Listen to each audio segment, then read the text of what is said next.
Swami Lokeswaranandaji and friends, let me say how happy I am to be able to come to this center, even though not for as long a stay as I would have liked, or you would have liked, or Swami Lokeswaranandaji would have liked. You see, I've been traveling quite a bit. I've been away from my place of work now more than 2 months. And 2 months is a long time, seeing that that is a very large institution and we do not have too many monastic workers there. Not at least many senior monastic workers. And I sometimes feel guilty in my mind about being absent for so long a time. That's why I had to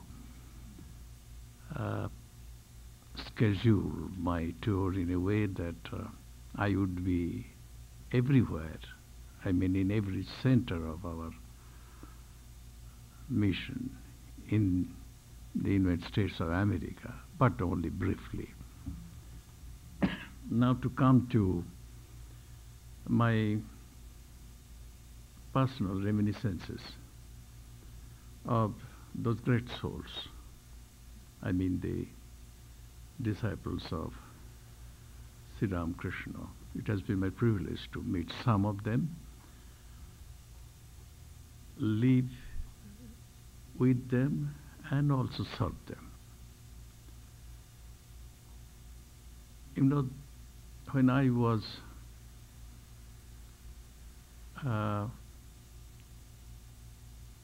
just entering college, I'd finished my school, I was about to enter college. I started visiting Belur Math. I saw those great souls. But to be frank, I did not understand many of them. Not that I understand them even now, no. Only when I became a monk myself and understood what being a monk really meant, I began to realize that it has been my great good fortune to have known them. Small incidents, a few casual words, sometimes a touch, a physical touch, their looks, all these now bear a meaning which I never suspected they had. They inspired me. As I look back, I think of them walking along their, let us say, a very loving look.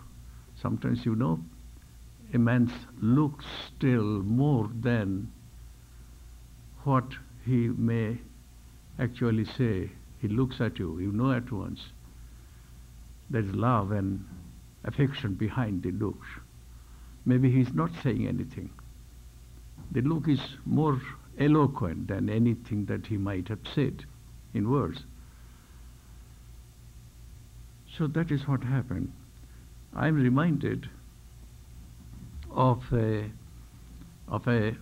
day when we were celebrating Sri Ramakrishna's birthday at Belur Math, long ago. I was still a student. I used to come to Belur Math almost every Sunday. And also on special days, the days when some sort of celebration was going on. Could you tell us which year, Maharaj? I will come to that. Right. So I remember a group of musicians. Perhaps you are familiar with the Bengali word baul. Baul. Literally, it means vagabonds. They belong nowhere. You see, these baul, they're wonderful people. You might say they are like Paramahanshas. They observe no caste rules. Well, they're free from everything. Now these bauls, strangers, all of them, had come. No one had invited them. They had come on their own. They're going round the moat grounds. If you have been to Belur Moat, you have some idea about the size of the moat grounds. This was before the big temple was built. We had a larger courtyard then. And they're going round, a dozen of them, singing and dancing. I still remember the purport of the song. They named all the disciples of Sri Ramakrishna, the monastic disciples, one after another. They said if they had come separately, each one of them would have been regarded by the world as an avatara. Because they came together, we do not know how great each one of them was. There was Sri Ramakrishna, the sun. And because Sri Ramakrishna was the sun and they were his satellites that around him, naturally we do not recognize their greatness. Though if they had come separately, we would have felt that they were as great as an avatar. So I must say that was indeed a wonderful assessment that these people, bauls, mostly uneducated,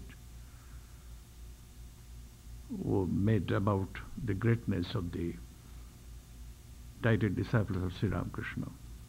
Now to tell you how I came to Belur Moat, how it happened that I came to be acquainted with this great Ramakrishna movement, even as a small boy. You see, I had a relation who used to work in the railways. My uncle, father's younger brother, we had a joint family. And next to father was my uncle. And he himself had at one time tried to join the mission but did not succeed because his mother opposed it very much. And his son, but that is my cousin, is now a monk and he is now head of that center at mother's place, Jairambati. Vivekananda, that is his name. Now, my uncle had come home. I had just finished my annual examination. I had a long vacation. He said, "Why don't you come with me? You have a vacation? Come with me, let us go." So I said, yes, it's a good idea. I had more than a month at my disposal to go wherever I wanted to go, so I accompanied him. And when I was there, the school to which my uncle's son, my cousin, Swami Lokeswarananda, who is now head of Jairambati, as I have just told you, a small boy, he is much younger than I am, said, "Will you care to have a look at our school?" I said, "Yes, let me go." So we went together. And as we entered the school building, someone from one of the classrooms called out to him. And he immediately entered that classroom, and I also followed suit. And as we entered, we were soon followed by a teacher. And because the teacher had entered, we just sat down. We thought it would be bad manners if we went out immediately, so we just sat down. And that teacher turned to me and asked who I was and where I was from and so on. Naturally, a stranger in the class. And I told him who I was. It so happened that teacher was the headmaster of the school. I didn't know. And it so happened also the classroom which we had entered was the classroom of the class to which I had just been promoted. That was the last year of the school. But I was a student of another school far away from this school I'm talking about.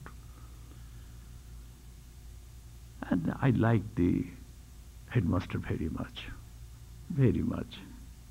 But I didn't know that he liked me too. I didn't know then. And after the class, I was very impressed by what he was teaching, the way he was teaching. Everything impressed me very much. And after the class was over, we left the room, we went out. I had not yet seen the school building. We were going round, and again we met the headmaster as we were going down. He said, "Why don't you come and join this school?" I was taken aback when he said this. I said, "I have to consult my parents. I have to ask them. I would like you to come and read here." Then it so happened that I was enjoying a scholarship in my school because I was the best boy in the class. And the rule in that school was that the best boy in the class would always enjoy a scholarship. So I said, "Look, I enjoy a scholarship." He said, "Yes, we can give you a scholarship, but you have to justify it. We would like to test you, and if you turn out to be a good student, then we will certainly be glad to give you a scholarship. Will you come with me? I will test you right away." So he took me to his office. He asked me to write an essay on newspapers. And I wrote one. And he said, "Come on Monday." That was a Saturday. And on Monday, I went back to my uncle. Before I narrated what had happened, my cousin, Vivekananda, narrated everything to my uncle, and my uncle said, "It wasn't fair on your part to have said, 'Yes, I will come if I get a scholarship. You are the best boy in that school.'" In fact, they thought very highly of me, though I don't think that was justified. There was any reason for them to think so highly of me. But because I had been reading in that school over the years, they naturally wanted that I should stay on to complete the whole school program there. This was the last year of the school program.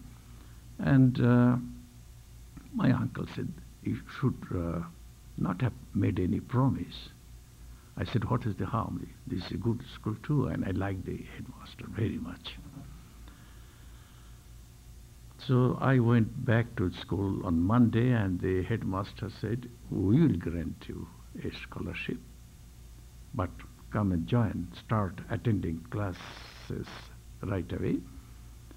And in the, usually there is a break in the middle of the day when students have half an hour's time to rest, to buy things, eat, and so on. In that break period, the headmaster sent for me, took me to his home, and asked me to remove my shirt. He wanted to have a look at me. I come from a Brahmin family, and he asked me if he himself was a Brahmin too, and if I practiced the Gita, the Gayatri, if I recited the Gayatri every day and fasted and meditated and so on, if I knew anything about Ramakrishna. I said, a little bit, I didn't know much. And that is how it started. Every day he would take me to his quarters and he would make me read the Gospel of Ramakrishna. And he had a small shrine and he would make me meditate there. He happened to be Mother's disciple. His wife also was Mother's disciple. His mother was also Mother's disciple. And his uncle, he had two uncles in the mission, both monks. One was Swami Vivekananda. Another was Swami Atmabodhananda, who was Vivekananda's elder brother. And his cousin was Swami Akhilananda. So he would tell me, look, you don't have to be a scholar. It doesn't matter. That is not very important. Be a monk. He would say, be a monk. Again and again he would say, I'd like to see you a monk. And I said, yes, I will be a monk. And his wife would protest. His wife would say, what right have you got to ask another man's son to be a monk? He comes here to study. You should encourage him to study. Instead of encouraging him to study, you are asking him to be a monk. What right have you got to do that? Why don't you ask your son to be a monk? He said, well, that would be very good indeed. I would be proud if my son became a monk someday. I'd be proud. That would annoy his wife all the more, and she would say, why don't you yourself be a monk?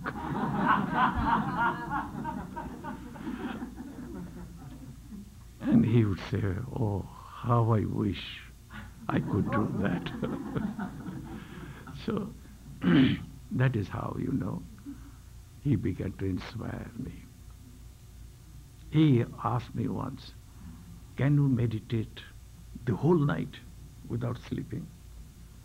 I said, I'll try. And I did. And he was very happy. He was like that. And when I finished my school course, he said, go to Belur Math immediately. He wrote a letter of introduction addressed to his uncle, Swami Atmabodhananda.